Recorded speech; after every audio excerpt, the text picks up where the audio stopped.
I want you to picture something for a moment. A quiet room, early in the morning, doing something small and ordinary, the kind of thing you've done 1,000 times without thinking about it. It's not dramatic. Nobody's crying. Nothing's on fire. There's no emergency to point to. It's just quiet. The kind of quiet that used to mean peace and somewhere along the way started meaning something closer to absence.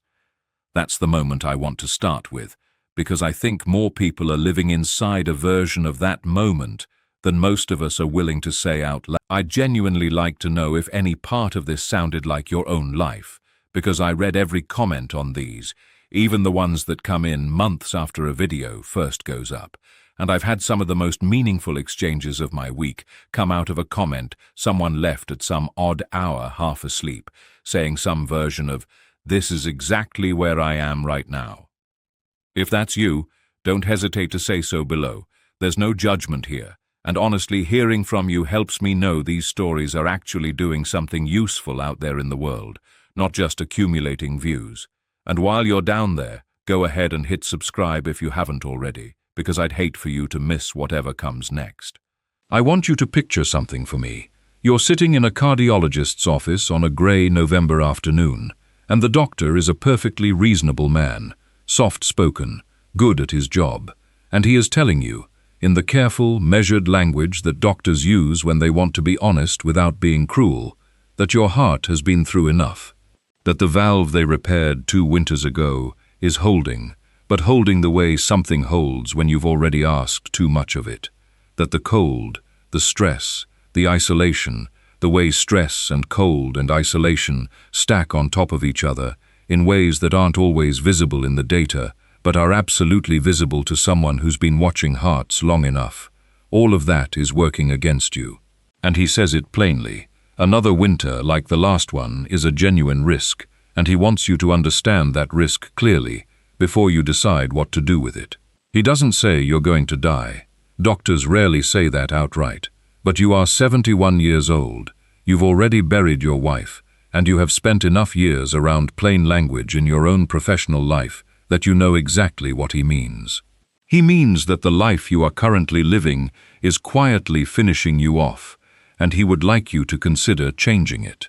That's not a crisis. That's a Tuesday afternoon in a cardiology office in Spokane, Washington, if you let it be. I'm Wyatt Hughes. I'm 72 years old, and 11 months ago I sold nearly everything I owned, packed 2 bags, applied for a visa I'd only learned existed about 6 weeks prior, and moved to the island of Cebu in the Philippines, a place I had never been, where I knew precisely no one, and where the temperature in the coldest month of the year hovers somewhere around 80 degrees. I did it because my cardiologist told me my heart couldn't take another Pacific Northwest winter, and because when I sat alone in my house that night and turned that sentence over and over in my mind, I realized that it wasn't actually the cold he was describing. It was everything the cold had become a container for. The grief, the silence, the particular emptiness of a house where all the routines still exist, but only one person is left to perform them. Before I get into how any of that happened, if this kind of story matters to you, go ahead and subscribe right now, because there's more of this coming, and I think you'll want to be there for it. My wife Ellen and I were married 46 years.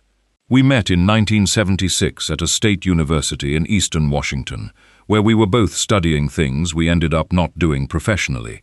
She'd been studying art history, I'd been studying journalism, and what actually happened is that we both drifted sideways into more practical lives and built them together without too much complaint. I spent most of my working years in property management, not glamorous work, the kind of work where you spend a lot of time solving other people's problems in buildings and never quite feel like a hero for it, but steady and honest, and it kept us comfortable. Ellen taught elementary school for 22 years and then moved into reading specialist work for another decade after that. The kind of person who genuinely loved the moment a child's reading clicked into place, who came home some evenings more energized than when she'd left because some 7-year-old had finally cracked the code on something they'd been struggling with for months. We had one child, our daughter Renee, who lives in Portland now with her husband and our 2 grandchildren, a boy named Carter, who is 9, and a girl named Lily, who is 6, and who has Ellen's particular way of tilting her head when she's thinking about something, a habit so specific and so familiar that the first time I noticed it in Lily, I had to excuse myself from the room. Ellen was diagnosed with ovarian cancer 3 years before she died. I won't walk through the whole of those 3 years in detail, partly because this isn't really that story, and partly because I don't think I can tell it in a way that fully captures what it actually was, which was 3 years of fighting and hoping and recalibrating hope downward and fighting anyway, punctuated by months that were almost normal and months that very much were not, and ending on a Tuesday morning in February, in our own bedroom, which is where she wanted to be, with Renee on one side and me on the other, both of us holding a hand. She died at 6:42 in the morning, with February light just beginning to come through the curtains, and the last thing she said to me, the night before, was to stop apologizing for things that weren't my fault, which was such a perfectly Ellen thing to say that I laughed through the tears in a way that caught both of us off guard, and she smiled at that. And that smile is the last really clear image I have of her face before everything that came after. I want to describe the following 2 years honestly, because I think the honest version matters. The honest version is that I did not fall apart in any dramatic or visible way. I stayed in our house in Spokane, a house we'd lived in for 19 years, a 3-bedroom house with a garden that Ellen had kept meticulously and that I maintained with the focused, somewhat desperate energy of a man who needed something alive to be responsible for. I kept the garden exactly as she'd had it. I kept her reading schedule on the nightstand even after I'd stopped believing she would come back to it. I went to the grocery store at the same time, on the same day each week, because the routine was the thing keeping the days from running into each other in ways I couldn't afford to look at too closely. Renee called nearly every day, and she drove up from Portland 6 or 7 times in that first year. Each visit extended longer than the last, as if she was hoping that this time she'd stay long enough to see her father turn a corner, and then she'd be able to drive home, knowing the corner had been turned. I appreciated every single one of those visits and also knew, with a kind of sad clarity, that I was performing just well enough during each one that she couldn't quite justify the level of worry she actually felt. I made sure the house looked maintained. I made sure there was food in the refrigerator.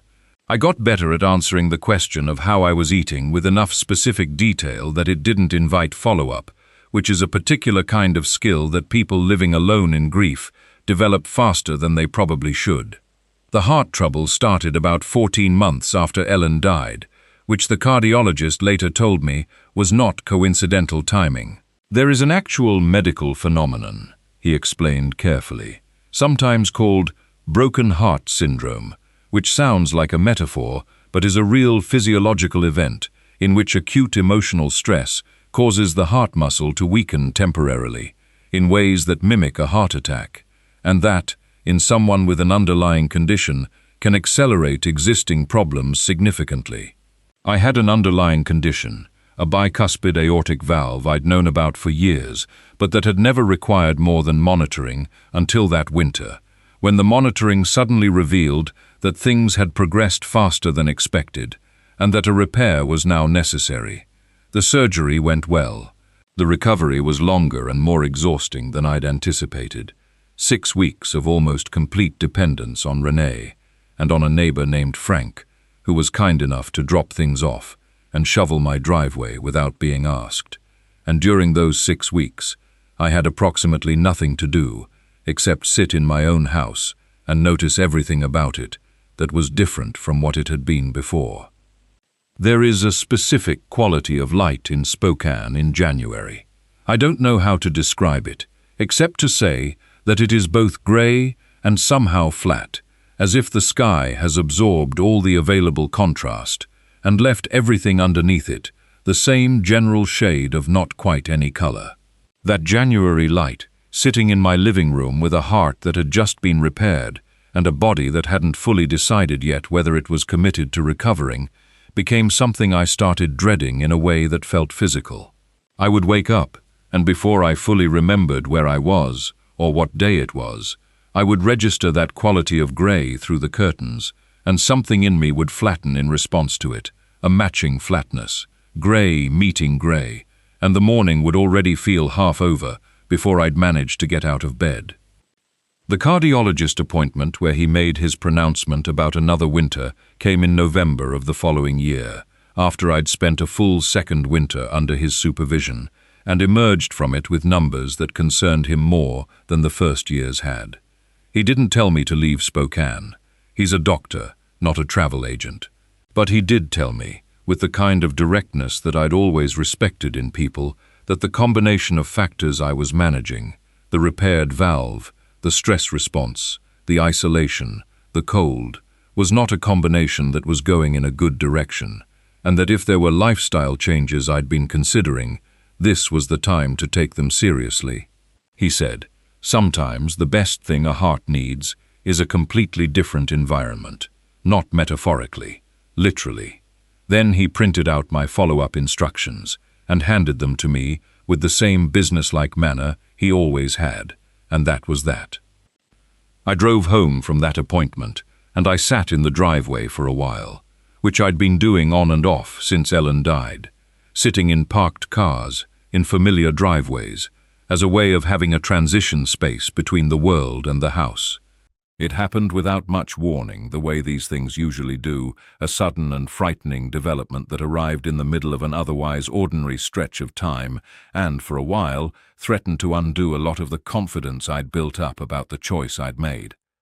I remember the specific fear underneath the physical fear, which was less about the immediate situation and more about a question I hadn't fully let myself sit with before that moment.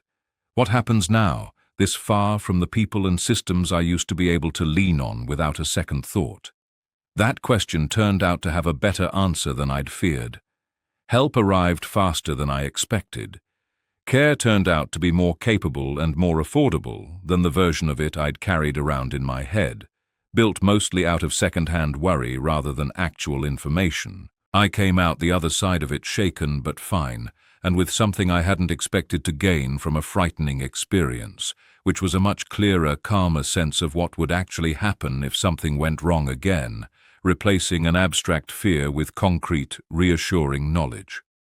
I think that's an underrated gift, honestly, the kind you only get by going through the hard version of a question instead of just wondering about it from a safe distance. I no longer had to imagine what an emergency would look like in this new life. I knew because I'd lived it, and the knowing turned out to be far less frightening than the not knowing had been. And I thought about the word environment. I turned it over the way you turn over a word when you suspect it's doing more work than it appears to. He'd said it literally, not metaphorically. He meant temperature. He meant climate. He meant the actual physical conditions around my actual physical heart. But I knew, sitting in that driveway with the November cold already pressing through the glass, that the environment he was describing was not only made of weather, it was made of everything the house contained. Every room with its specific memories arranged in it like furniture I'd stopped being able to move around. Every drawer that still had Ellen's things in it because I hadn't been able to decide what to do with them. Every morning and evening with their rhythms designed for two people and now performed by one. I went inside and made myself dinner, something simple, and then I sat down at the kitchen table with my laptop, and I did something I'd never done before. I typed into a search bar the words, "Best places to retire with heart condition, warm climate." I want to be honest about how small and almost embarrassed that moment was, because it wasn't a dramatic turning point. It wasn't a revelation. It was a tired man with a repaired heart, and a grey November outside his window, typing desperate questions into a search engine at 7 in the evening, because he didn't have anyone to ask out loud. The results were the usual mix of Florida and Arizona, and certain parts of Mexico, and I read through several of them, with the kind of detachment you feel when you're researching something you haven't yet admitted you're actually going to do. And then, Buried in a forum thread that had wandered significantly from its original topic, I saw someone mention Cebu City and the surrounding province of Cebu in the Philippines, and how several American retirees in the thread had moved there specifically because of the climate and the cost, and what one person described as, quote, the kind of community that doesn't let you disappear into yourself even if you try, and I tried. I don't know why that specific phrase lodged itself in me the way it did. Probably because I recognized it. I'd been disappearing into myself for 2 years, gradually, quietly, in the way that doesn't look like anything from the outside but feels, from the inside, like slowly becoming less solid. Like you're still present in all the rooms of your life, but you're becoming slightly transparent in them. I read that forum thread all the way to the end, and then I found another one, and then another, and somewhere around midnight I closed the laptop and went to bed thinking about warm air and something a stranger on the internet had said about not being able to disappear even when you tried. The research phase lasted about 6 weeks, which is how I tend to operate. I've always been someone who needs to understand a decision from every direction before I can feel solid inside it. I learned about the Special Resident Retirees Visa, what it required, what it cost, what it allowed. I read extensively about healthcare in Cebu, the hospitals, the quality of care, the costs, and I found myself returning again and again to accounts from other retirees who'd had specific medical needs and had navigated the Filipino healthcare system with them. Some of these accounts reassuring, some of them cautionary, in ways that pushed me to research deeper rather than retreat. I found a cardiologist in Cebu with international training credentials, whose name came up repeatedly in expat forums as someone who handled foreign patients with patience and competence, and I emailed his clinic in a move that felt simultaneously rational and slightly unhinged, introducing myself, explaining my history, asking about transferring care. He emailed back within 2 days. The response was professional and thorough. It was the first thing that made me feel like this might be real, rather than hypothetical.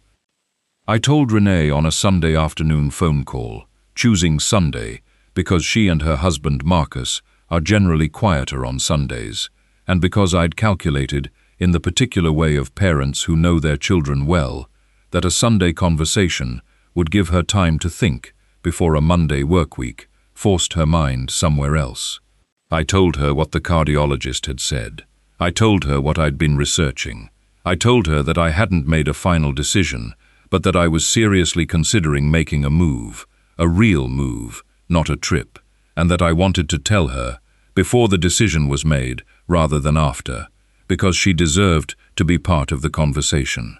There was a silence on the phone that lasted long enough that I asked whether she was still there. She said she was there. She said she needed a minute. I gave her the minute. What followed was a long conversation, one of the longest Renee and I have had since Ellen died, and I want to do it justice here, because I think the dynamic of it matters. Renee is not a person who reacts from fear first and reason second. She's thoughtful, deliberate, more like me than like Ellen in her processing style, which means she did not immediately tell me it was a terrible idea. She asked questions, good ones. She asked about the healthcare in real, specific terms, not generically, but about my cardiac care specifically, and what continuity would look like. She asked about the community, whether I'd have actual people around me, or whether I was trading one isolation for another one that just had better weather. She asked about my finances, not intrusively, but practically, whether the math supported this in a sustainable way, or whether I was making a stressed decision that would create a different kind of stress 18 months down the road. I had answers for most of it. Not perfect answers, but real ones, built from 6 weeks of the kind of research I used to do for work, when a property management decision needed to be fully understood before it could be trusted. She said, at the end of that conversation, something I've thought about many times since. She said, "Dad, I am scared of you being that far away." but I am more scared of you staying somewhere that's been making you smaller for 2 years. Those are both true things at the same time." I told her that was the most honest thing anyone had said to me in months. She laughed, a short, slightly tearful laugh, and said, "Mum would have booked the flight already." She wasn't wrong about that. Ellen had always been faster to move toward things than I was. I was the one who needed to understand every variable. Ellen was the one who understood that sometimes you can't understand all the variables until you're already inside the experience, and that waiting for certainty is often just another word for waiting. The preparation took 4 months, which is about how long it took to do things properly rather than hastily. I got the visa sorted, a process that is more straightforward than it sounds when you actually go through the official channels and work with people who've helped other retirees do the same thing. I established the International Health Insurance, a policy built specifically for expats and long-term travelers, one that covered emergency evacuation and major cardiac interventions, and that I'd read every single line of before signing, because I knew from property management what it costs to not read the whole contract.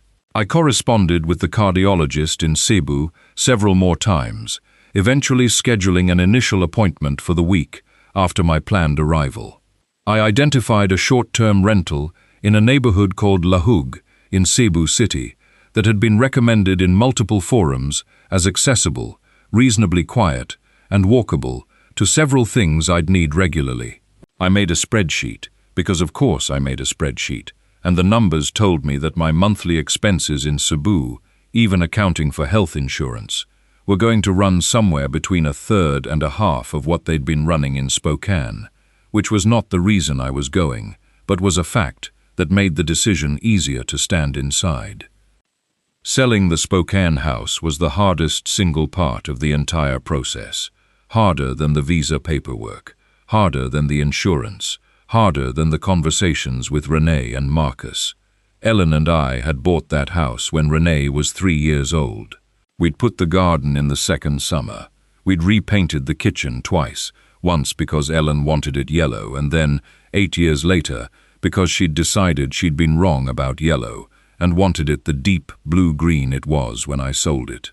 There was a mark on the doorframe of Renee's old bedroom where we'd tracked her height from age 4 to age 14, those pencil marks on the white paint that survive everything if you let them, and I stood in front of that doorframe the day before the movers came, and I looked at each mark and its corresponding year for a long time. I didn't photograph it.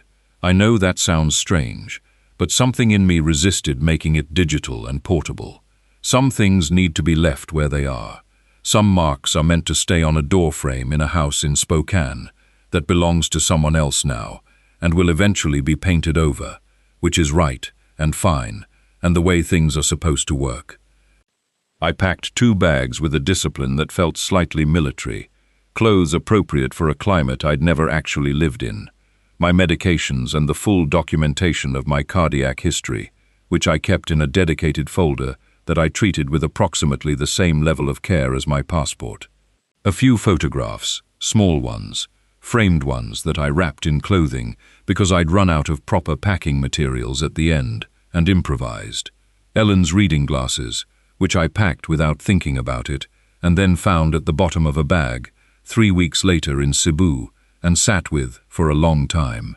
A notebook she'd given me years ago with a quote on the cover from Mary Oliver, the one about the one wild and precious life, which Ellen had given me as a joke because I was not, at the time, doing anything particularly wild with mine. I've been doing something about that.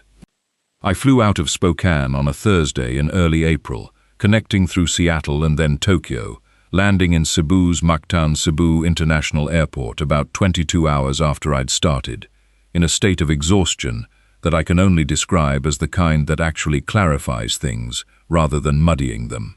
The heat that came off the tarmac when I walked toward the terminal building was not aggressive, it was total. It was the kind of warmth that doesn't ask your permission, that simply surrounds you and insists. After 7 months of November through April in Spokane, of that particular grey cold that has weight to it, That warm air hitting my face on the walk from the plane felt like something I don't have a precise word for. Relief is close, but isn't quite right. Resolution, maybe. The feeling of having arrived at an answer after a very long time of living inside the question.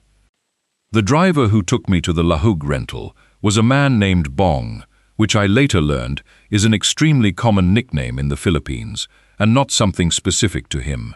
And he talked almost constantly for the entire 40-minute drive, pointing out landmarks, asking where I was from, telling me which restaurants nearby were good and which ones were fine but not worth my time, volunteering opinions about traffic patterns with the authority of someone who has navigated them daily for years.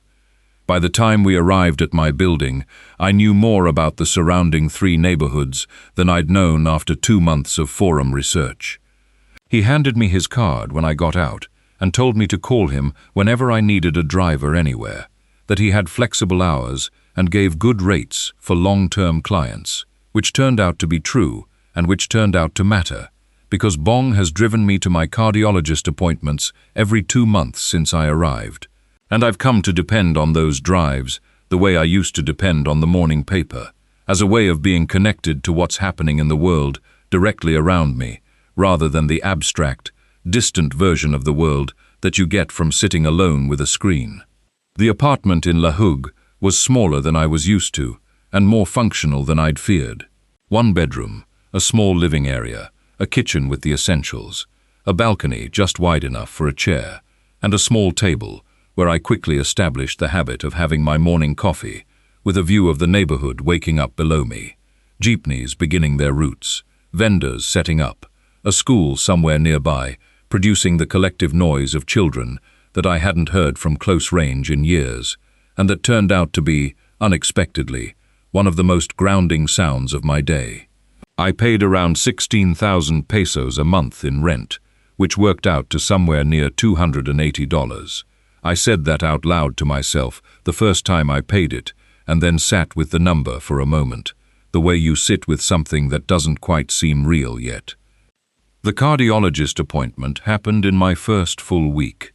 His name was Dr. Lim, and he was in his mid-40s, precise, efficient, with a calm that I recognized as the specific calm of someone who has made it their profession to put frightened people at ease without diminishing the reality of what they're frightened about. He reviewed my records, asked careful questions, ordered a fresh round of tests because he wanted his own baseline rather than just inheriting someone else's. And at the end of the appointment, he said something I've thought about several times since. He said, "Your chart tells me about your heart. Tell me about your life, because those 2 things are not as separate as people think." I told him, in compressed form, the shape of the last 2 years. He listened without interrupting. Then he said, "Warm climate is a good start. The rest you'll have to build." He said it in a way that didn't feel clinical. It felt like advice from someone who understood what he was actually talking about. I scheduled the follow-up for 2 months out and left his office feeling something I hadn't felt after a medical appointment in over a year, which was something close to optimistic. The first genuinely difficult stretch came in weeks 3 through 6, which I want to be honest about because I think people who tell stories like this sometimes skip over the difficulty in a way that makes the decision look like an unbroken series of revelations and improvements. The reality is that I was 71 years old, alone, in a city I didn't know, with no established routines except the ones I was constructing from scratch, and a language barrier that was less complete than it would have been in other countries, since English is widely spoken in Cebu, but that still produced moments of confusion and a general sense of operating without the usual social scaffolding that tells you what the unwritten rules are. I got my groceries from the wrong place for 2 weeks before I discovered the wet market 3 streets away, where the produce was better and the vendors more likely to spend an extra minute explaining what something was when they recognized I genuinely didn't know. I ate at a small restaurant near my building so frequently in the first 2 weeks that the teenage boy working the front began greeting me by holding up a bowl before I could order. because I'd ordered the same thing enough times that the question had become ceremonial rather than functional. I went through a period of about 10 days in week 4 where I seriously and genuinely reconsidered the entire decision.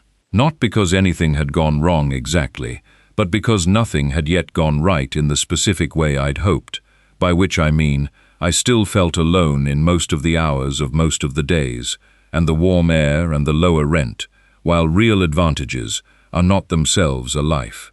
They are conditions for a life. The life still had to be built, and I was old and tired, and the building felt slow. I called Renee one evening during that period and was honest with her about it, in a way I'd been managing not to be in the earlier calls, and she was quiet for a moment, and then said, "Dad, you moved 7,000 miles away, and you've been there 4 weeks. Give yourself the time." She wasn't wrong. I knew she wasn't wrong. I also knew that knowing something intellectually and feeling it as true are two different things, and that the gap between those two things is where a lot of the difficulty of being a person actually lives. What started to change things was not a single event, but a slow accumulation of small ones, which is, I suspect, how things actually change for most people most of the time. The dramatic turning point being mostly a narrative convenience rather than a lived reality. The wet market vendor named Nanding, who began greeting me by name around week 5, and who started, without any discussion about it, setting aside the particular variety of mango I'd mentioned liking the first time I'd asked which one was sweetest, so that I'd find them waiting when I arrived on Saturday mornings. The neighbor on my floor, a retired schoolteacher named Merle, who knocked on my door 3 weeks after I arrived to welcome me formally, and who stayed for 2 hours, not intrusively, in the specific way of someone who has decided a person needs company, without making the company feel like charity.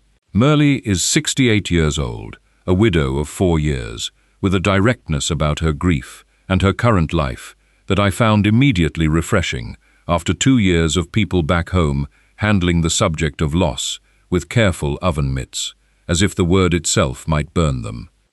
She told me over instant coffee in my kitchen, within the first hour of our acquaintance, that she had buried her husband, reorganized her life, taken up watercolor painting, and decided that loneliness was a failure of imagination rather than a condition of her circumstances.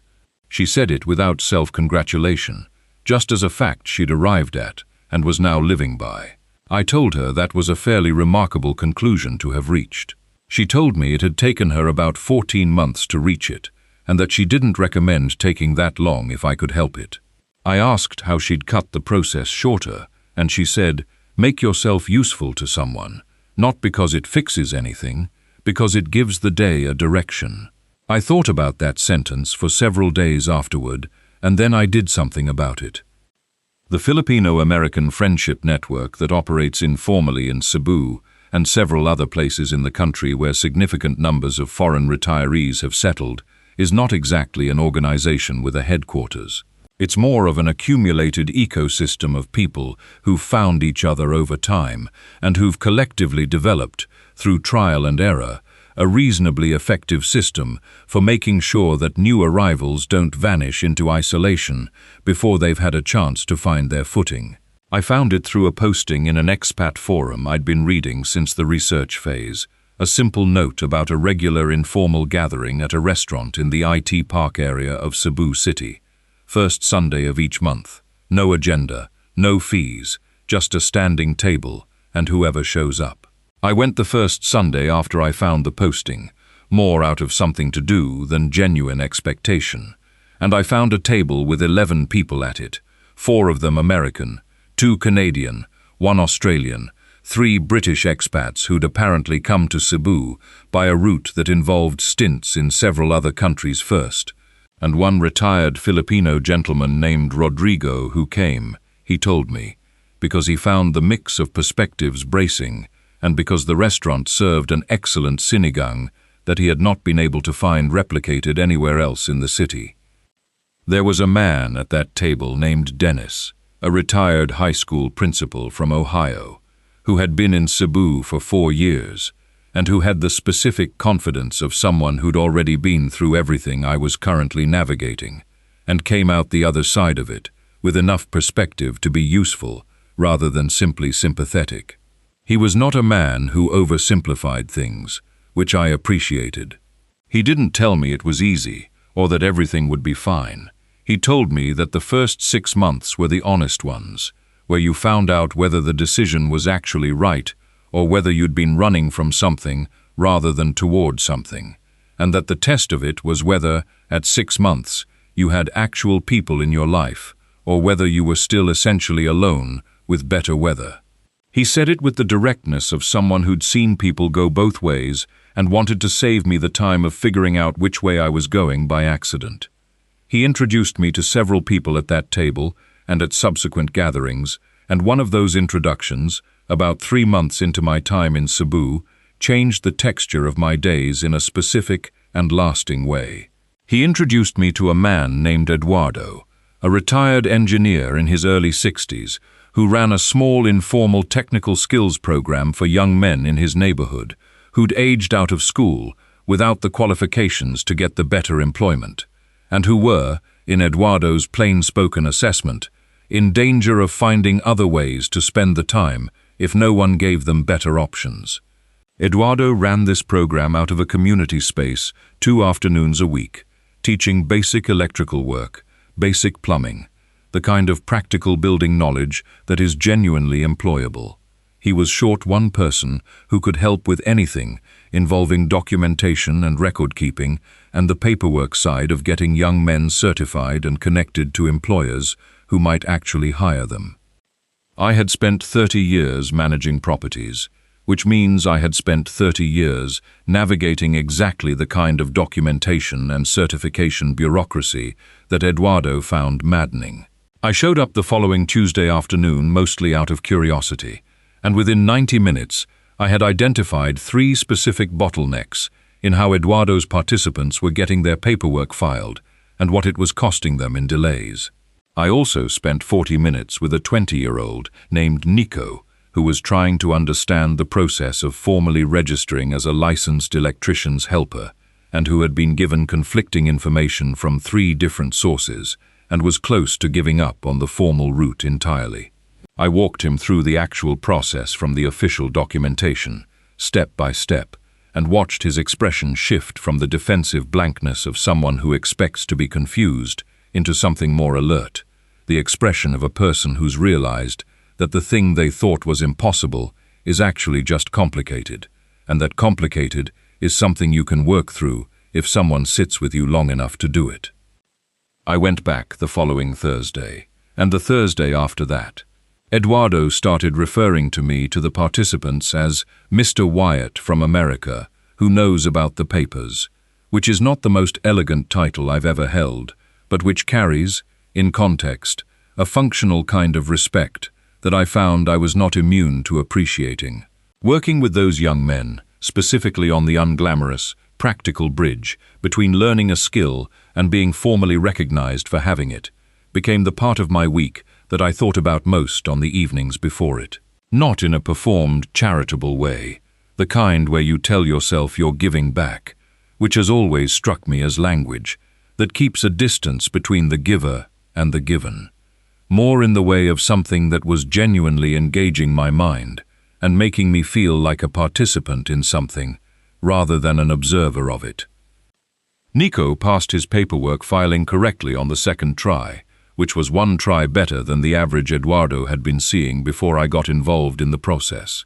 And on the afternoon he found out he'd cleared it, he came directly to the community space to tell Eduardo and me before he'd told anyone else. He was, in Eduardo's words, a boy who does not show feeling easily, and he wasn't showing conventional feeling in that moment either. But there was something in the way he stood and in the particular quietness of his thank you that communicated more than a more effusive person would have. I told him the credit belonged to him for not quitting when the process was confusing, and that was true, but I also went home that evening and had the best night's sleep I'd had in months, which I noted in the plain-spoken journal I'd started keeping since arriving in Cebu, as a way of watching whether things were actually changing or whether I was just telling myself they were. My cardiac follow-up with Dr. Lim at the 2-month mark produced numbers that he described as stable and slightly improved, which for someone in my position is not a small thing. He asked about my daily life, the same question he'd asked in the first appointment. I told him about the mornings on the balcony, the walks I'd been taking through the neighborhood each evening before dinner, the Tuesday and Thursday afternoons at Eduardo's program, the Sunday gatherings. He listened and then said, "Your heart is getting something it wasn't getting before. Keep doing what you're doing." It was the most medically useful and simultaneously the most human thing a doctor had said to me in several years, and I thought about it on the drive back with Bong, who wanted to know all about the appointment and then told me, with total certainty, that Filipino food was also probably helping, because the soup here fixes many things, a claim I was not in a position to argue with, based on the evidence. The soup he meant was almost certainly sinigang, which I'd now had enough times to have formed opinions about the varying approaches to it, which is apparently a normal development for foreigners in the Philippines and which Rodrigo, at the monthly Sunday table, treated as a rite of passage when I mentioned it. Rodrigo took my soup opinions seriously, debated them, suggested I hadn't yet tried the correct versions of several of them, and over the following 2 months took it upon himself to correct this deficiency by driving me to 4 different establishments he considered authoritative on the matter. By the time we'd finished this informal curriculum, Rodrigo and I had talked about cooking and about loss and about the specific particular experience of being a man of a certain age who has outlived the life he expected to have and is building a different one in its place, and he had become, without either of us formally noting the transition, something very close to a real friend. Rodrigo had lost his wife 8 years earlier and had not, by his own account, handled the first several years of it especially well. He described those years with the matter-of-fact clarity of someone who has had enough time and distance to be honest about them, without the honesty requiring courage anymore. He said he'd become someone he didn't particularly recognize during that period, smaller, angrier, more prone to sitting in the specific kind of sorrow that doesn't move or transform, but just accumulates.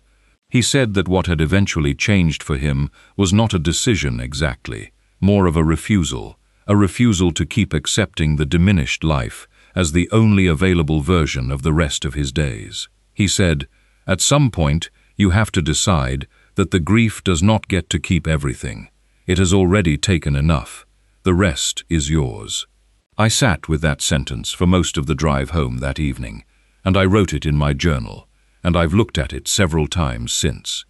About 5 months after I arrived, I had the scare that tests every assumption you've made about whether a decision like this is actually safe, or whether you've been playing a probability game that could go badly.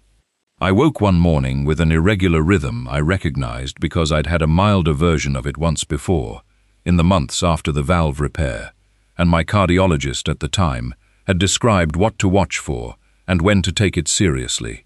I took it seriously. I called Bong, who was at my building in 12 minutes, and we went directly to the hospital where Dr. Lim practiced, and I was assessed and connected to monitoring equipment within 45 minutes of leaving my apartment, which I later timed out in my memory and confirmed was faster than the emergency care processing I'd experienced twice in Spokane over the previous decade. The arrhythmia resolved on its own within 3 hours, and Dr. Lim, who came in personally despite it not being his scheduled day, classified it as an isolated episode rather than a developing pattern, ordered an adjusted medication protocol, and told me to follow up in 3 weeks rather than 2 months. The bill for that visit, which included emergency assessment, 4 hours of cardiac monitoring, imaging, blood work, and the follow-up prescription adjustment, came to just over 15,000 pesos. I did the conversion in my head while sitting in the discharge area and got something in the neighborhood of $265. I have had single prescriptions in the United States cost more than that. I sat with that number, in a hospital room in Cebu, where I had just had a cardiac episode and received good care from a doctor who knew my history and came in on his off day, and I felt something I can only describe as a complicated kind of gratitude. Gratitude for the care, but also something sharper underneath it, a kind of anger at the contrast, at the version of this situation that would have played out back home, the costs, the insurance navigations, the deductibles, the particular American exhaustion of being sick, and also simultaneously having to perform administrative competence about being sick. Renee called within an hour of me reaching out to her, and it was, I want to say clearly, one of the best conversations we've had in the 2 years since Ellen died. Not because the circumstances were good, they weren't, but because I was honest with her in real time rather than afterward, and she was honest back in real time too, including about how frightened she'd been in the 40 minutes between my text and my call, when she'd known something was wrong, but not what. She asked who had been with me, and I told her about Bong driving me, about the woman at the front desk of the hospital who had taken one look at me when I walked in and moved immediately without being asked, about Dr. Lim arriving by 10:30 in the morning. She was quiet for a moment and then said, "You had people," in a tone that wasn't quite a question, but was processing something, working something out in real time. I told her yes, I had people. She said, "That matters more than the rest of it." I needed to know you had people. I told her she could stop worrying about whether I had people. She said she would keep worrying because that's what she does, but that this particular worry was now significantly smaller. What happened in the weeks after that scare is something I want to describe carefully, because it surprised me. I expected to feel shaken, or to spend time second-guessing the decision, or to experience the kind of retreat into isolation that can follow a frightening medical event. What actually happened was almost the opposite. Within 3 days, Eduardo had stopped by my building with a container of food from his wife, without calling ahead, just leaving it at the door, with a note that said, in his extremely efficient way, "Rest, eat, see you when you're ready." Merle knocked that same evening and sat with me for an hour and a half, talking about everything except the hospital, because she understood, from her own experience of illness and loss, that sometimes the most useful thing you can do for a person who has just been frightened is to behave as if the future is still there waiting. Rodrigo sent me a series of text messages over the following week that began with genuine concern and migrated, over the course of several days, toward increasingly elaborate arguments about which sinigang I should eat first when I was well enough to go out, which was his specific way of communicating that he expected me to be well enough to go out, and that this was non-negotiable. The monthly Sunday gathering, when I attended it again about 2 weeks after the hospital, felt different. If any part of this sounds like where you are right now, sitting somewhere quiet, wondering what's actually left to look forward to, I hope this gave you something to hold on to, even if it's small. It doesn't have to look like what I did. It doesn't have to be dramatic or far away or anything close to what you're picturing right now as you sit with this. But I do think it has to be something, some door you're willing to walk through even while you're not entirely sure what's waiting on the other side of it, because certainty, in my experience, almost never arrives before the decision does. It arrives after, once you've already taken the step and given yourself enough time to see what it actually leads to. I wish someone had told me that plainly years ago, instead of leaving me to wait around for a certainty that was never going to show up first. So if you're waiting for that certainty before you let yourself change anything, I gently suggest you might be waiting for something that simply doesn't come in the order you're expecting it to.